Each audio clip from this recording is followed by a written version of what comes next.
So, Jon, great to see you, and thanks for joining us on the Rugby Tipster to share your insights.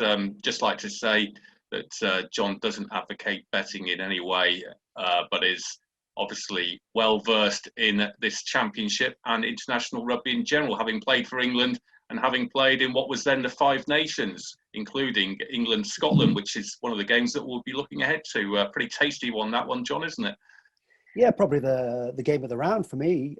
Not being disrespectful for the other matches, but obviously of the significance of it and sort of the part that played it in the past. Yeah, one of interest, we say, that will stand out. Just before we look at the first game, taking them in chronological order, which is Italy versus France at the Stade Olimpico in Rome, let's just look back in time. I know you like to look forward and you're still heavily involved in rugby with your kicking consultancy, but you did appear in the 1994 Five Nations. You played against Scotland, as I mentioned. You played against Ireland. What does the competition mean to you as a player when you look back? Looking back and having coached in the championship as well, it means a massive amount for the communities and the country as a whole. And I'll say, from my experience of both coaching and playing, the level and the standard of pressure, if you like, goes up a notch from the club game. Yes, European rugby is again intense, but there's nothing like the rivalry and the friendly rivalry as well that goes in this competition. So it's about the pressure and the step up of the game in its entirety, really. As a rugby journalist and as a rugby fan, those weekends away are what makes the Six Nations as well as the rugby. And unfortunately, that's not going to be the case this year. How big an impact do you think the fact that teams will be playing in empty stadiums, having seen what's taken place over the last year, will have on the outcome of the title? I think it'd be a leveller, to be honest with you. I really do. Without crowds or without the emotion and the passion there, I think it'd be a leveller. But I still feel that to the player, even though there's no crowds, I think the media interest and the TV sort of getting behind it, I still think it's going to be a tournament of such magnitude this year. Well, without further ado, let's start off with the first game, the curtain raiser between Italy and France. You may not know this, but they play for the Giuseppe Garibaldi Trophy to these two countries. Yeah. Italy, of course, on a really wretched run of form in the championship. I think it's 27 games now without victory, wooden spoon after wooden spoon, up against the resurgent French team. I'm sure Les Bleus have impressed you of late. They have, and I think what's the important thing for me is the strength in depth now they've got in their squad. There's two factors. One, the strength in depth. You saw all those players that they capped during the autumn internationals and running England close in that final, only losing to that penalty in extra time from Owen Farrell. But also another factor is the Shaun Edwards factor. You can't take away from what's happening there with their defence. Their defence is becoming robust, and as a consequence, they're getting more confidence in their play and fitter in their play. You notice how they keep the ball in and like to play high up the field and turn over sides. So two factors, the strength in depth and the Shaun Edwards factor are leading to the resurgence, if you like, or behind the resurgence, if you like. No disrespect to Galti, I think he's done a great job as well. And I think that's led to the resurgence behind French rugby. Well, bearing in mind that France are starting to play with a little bit more flair and are now defensively solid, as you rightly point out, and the fact that Italy historically have struggled to score points, and that just seems to continue year on year, it could be a tough opener for them, couldn't it, really? It will be a tough opener, I think, to be honest with you. You know, Italy, when I'm looking at the stats, in their last 7 games, conceded over 36 points a game. That's an awful lot of points you've got to score if you want to win, if you look at that stat alone. The other factor, which is probably not hot news, but over the weekend, is Matteo Minozzi has pulled out of the squad. Obviously doesn't want to travel or be part of the squad, which is a shame because he has scored 11 tries in 22 tests for them. So, you know, quite prolific, if you like, a try every other game, and he's pulled out. So you're right. I think it is going to be tough for Italy to get the points. But you know Italy, and that's why we love Italy being in this competition, not because of the stadia and the ambience and the opportunity to go to Rome. They bring passion, they bring pride, they bring emotion. And I think, you know, for France, it'll be just like flying, if you like. It'll be a little bit turbulent getting through the clouds. They'll have to fight hard, but once they're above the clouds, France will take off the seatbelts, and I think they'll run comfortably free. I've never had you down as a pilot. No, I couldn't take the responsibility. So, for a bit of a friendly prediction, what would you go? Something like Italy 10, France 30 or more? Yeah, I was thinking more France would be 3 tries ahead plus, to be honest. And I think France, the way they've been playing of late, they've been playing some super rugby, and also maybe the confidence, as you just mentioned, about Italy not being quite there. But it is the first game. Everybody will be finding their feet. So probably 3 scores, yeah, 21 points.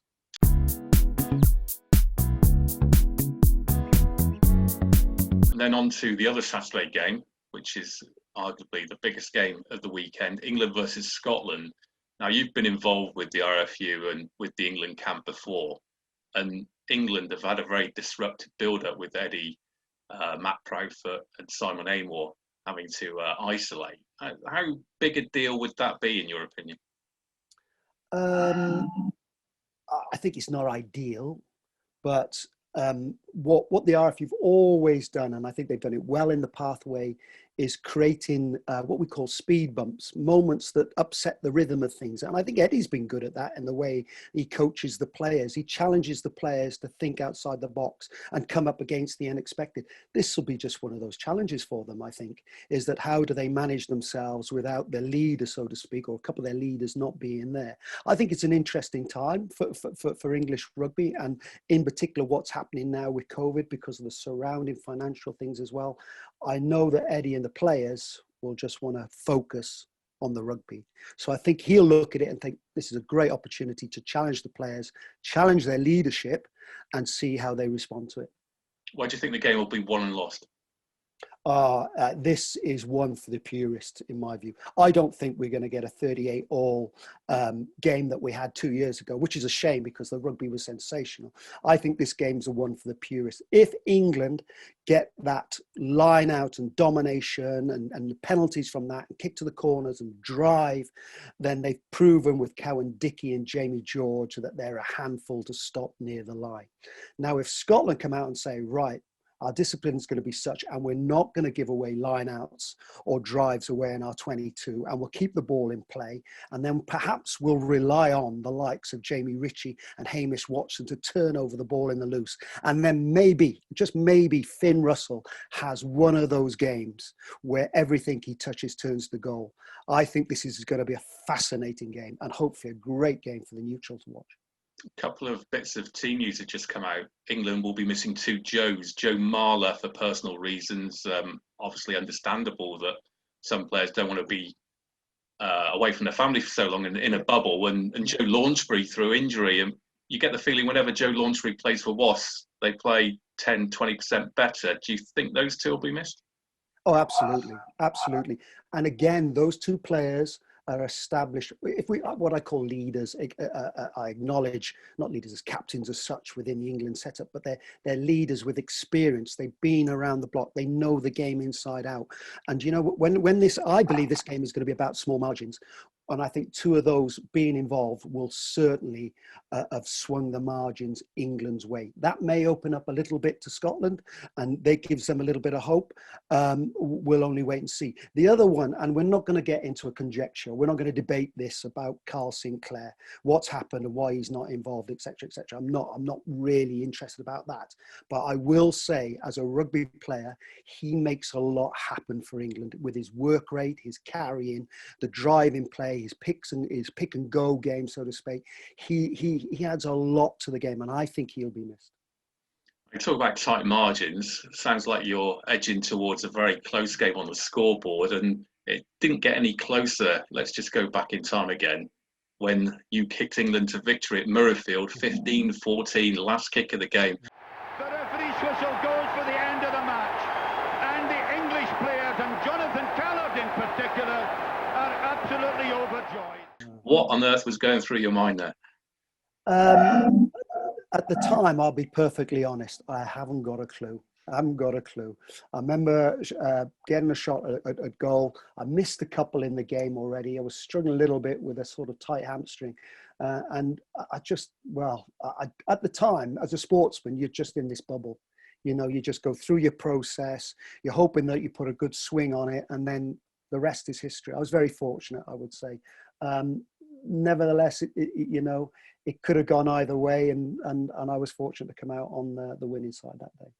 Well, with the way it's shaping up, with England having a disrupted build-up, Scotland looking to give them a bloodied nose, the fact there's no home advantage as such, you're pointing towards a close game. I have the same feeling. It could boil down to who gets that winning kick like you did back in '94.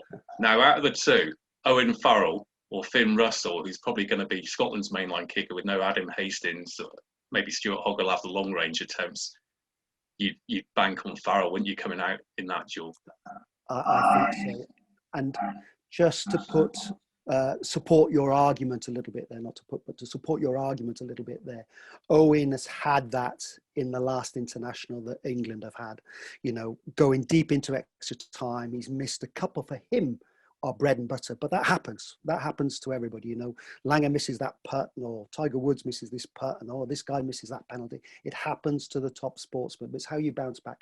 Owen did that with aplomb really in that game, so the advantage is with him. But you mentioned a very, very interesting point there about Owen. There could be 6 Saracens players involved. Those Saracens players haven't played much rugby. And, you can train all you like and prepare all you like for the big fight. The big fight is when somebody punches against you, how you react. So that might be an interesting subplot, if you like, how those players respond to international rugby. We said it's a step up from club game, but if you haven't played the club game for the last 6 or 7 months, what would it be like to play international rugby? And a subplot within that subplot is Owen Farrell's last kick in a competitive game was that game that you refer to, the Autumn Nations Cup. Now, as a kicking expert, how big a deal will that be, in terms of his rhythm and everything else around it? He'll probably search in for the game when 1 or 2 he gets out of sync, gets a block or a pull or something, and he'll be searching in his mind how he reflects that, and then probably come to that last kick. He's probably going back to his processes, and he pricks out one trigger. Maybe one trigger that he's listening for. So for instance, my trigger, when it wasn't going well for me, I'd always go back to the sound of foot on ball. I would try and put everything out of my mind and try and listen to that perfect pop sound when the boot just went through the ball. And he probably did something like that. Everything else, the outcome took care of itself. So you think he'd be able to put that to the back of his mind and get the job done if needed? Yeah, and what's he scored now? 700-800 points for England and British Lions, and kicking goals for Saracens in European Cup finals. That all carries a lot of weight in his bank. Right. Okay. Interesting. So England just about to edge it, do you think? I think so. As you say, it's going to be neutral with the crowd. I think it's fascinating how these two teams are going to go about the game. I can see it being really nip and tuck. And like you say, last few minutes, I think is where the game will really be won. I think it'll be England by just 1 score, and a tight score at that. And rounding off the weekend, here's a stat for you. Wales versus Ireland, because it's in Cardiff. Now, the only ever draw in the opening round of a Six Nations since 2000 was between these two teams. It's 16 apiece. Can't remember the year. And again, the way that the bookies, I know you're not advocating a bet on it, just to remind people of that, but the bookies have it very, very close. Ireland, as we speak anyway, were given 2-point favourite status by the bookies. Do you see it being close, or do you think Ireland will win more comfortably than that? Whatever that means, John, 2 points away. I'll leave you do all that for me. I've got this one. It's like scales. You're just going to tip it either side and just add a little ingredient here, and that can make the difference. And you take that ingredient out, ooh, that's going to tip it the other way. But there's some interesting things that go into this game for me. Alan Wynne-Jones, who is, I know this, he is the John Deere, the 400,000 mile on the clock tractor, and he's is as good as he is now when he came off out of the production line. He is fantastic. There's a lot hanging on him. He's got a knee injury. Will they miss that talisman? And if so, it's about time that I think some of the nice 4x4s that stand around him have to come to the game and start shedding the load a little bit for Wales. I think they relied on too much on Alan Wynne-Jones, who was just a tremendous leader and a player and a talisman for Wales. So I think the other people have to sort of share the load around him. Sorry about that. Now, Ireland go in with a mixed bag of results. They've been pushed close by England twice and lost that. At France, they've lost. So they've been mixed with their games. And they go into this one, though, with a few injury concerns. Johnny Sexton coming back, Ian Henderson, Peter Mahoney. They're all big, influential players. Now, if you've got niggles and doubts about those big players, how are they going to cope with that? So that's another factor going into the game. I may be going off on a tangent here, but this is the one that gets for me. At the moment, all the 4 provincial sides in Ireland are top of their respective groups. So Guinness the A division is Ulster and Leinster, and then the B division is Connacht and Munster, respectively. So they're doing really, really well in the domestic competition. I mean, Leinster are providing 17 players to the Ireland squad, and they've got the meanest defence in that league. Now, that will transfer straight to the senior side. There's no doubt about that. What they're doing at Leinster will come straight in there. So it's going to be a mean game. I think scoring's going to be really tight, and opportunities will be far and few between. Just looking at the coaches, because 2020 was the first season for Wayne Beavac, first full season. He had the game against the Barbarians in November before. And for Andy Farrell, it was his first full season as well. And both teams had, well, Wales certainly had a below par year, just wins against Italy at either end of the 12-month period.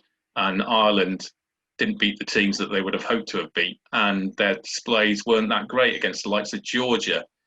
Having had a year under their belts now, do you think Ireland are in a better position than Wales to kick on, or vice versa? I think Ireland would be in a better position, definitely, with the experience they've got that's happened in the Pro 14 and their learnings. You've got to take that Georgia game. You know, we saw the likes of Billy Burns get his first cap. And I think Billy Burns is a great, addition to the squad, because he brings something different. His creativity, his willingness to try things out, which gives them that unpredictability. And I think, you know, people like Andy Farrell and Mike Catt will sort of embrace that and try and put that into what is become the blueprint for Irish rugby and build on it. So you'd go for a second away win then at the Principality Stadium? I will go for a second away win, and I think it will be another tight affair.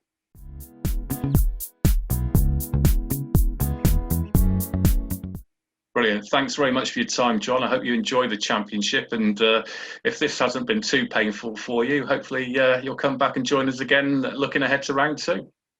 I'd love to, Jon. And also, what I love about the game is trying to dissect it as a coach, and I've been heavily involved and then once we get these games out of the way, so to speak, we start the championship, we can start dissecting, you know, some of the nuances of the game, where line-out ball's being used, who's making the breaks, who's making the most tackles, who's using what in the kicking game, you know, where's the creativity come in. Once we can really go into that, we might have a problem keeping a few people up at night, but we'll have some fun dissecting the games. Brilliant. Thanks very much, JC. Cheers, Jon.